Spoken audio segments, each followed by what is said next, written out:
Name's Liam. Started digging the trails up Steyning probably when I was about 18 years old, and I suppose it was a bit of a lifeline at the time for me because I was just pretty bored of what we were doing.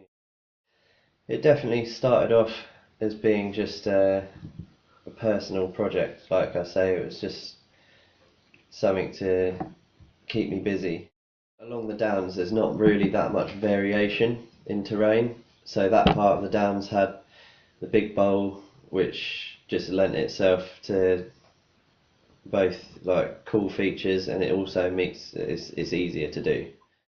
We had a bit of a harebrained scheme to put in like a big jump line running around all of the downhill tracks, like sort of the whole way through the hill, which got a little bit out of hand.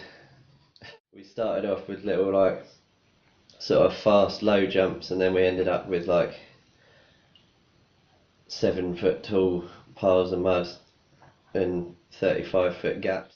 My mum's house is literally at the bottom of the hill, so I'd push out of the garden and then jump on the bike, and it's like a 5 minute ride to the bottom of the hill.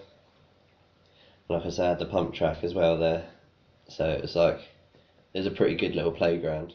A lot of what you see up there now isn't anything like what used to be up there, but I suppose that's just the same as everywhere really. Like some get worn in, some get worn out, then people will add stuff, take stuff away. So to be honest, it's quite interesting. You go up there every time and there's always something new to ride.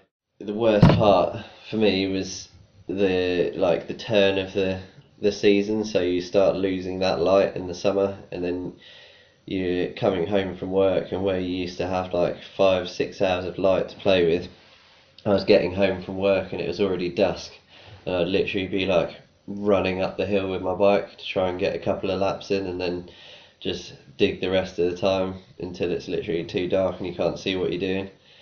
And then sometimes get the torch out, move a few logs about, do the odd bits and bobs. It's what I loved. Like I wouldn't have changed it for anything. And now I just want to live out in the sticks. I hate living in town.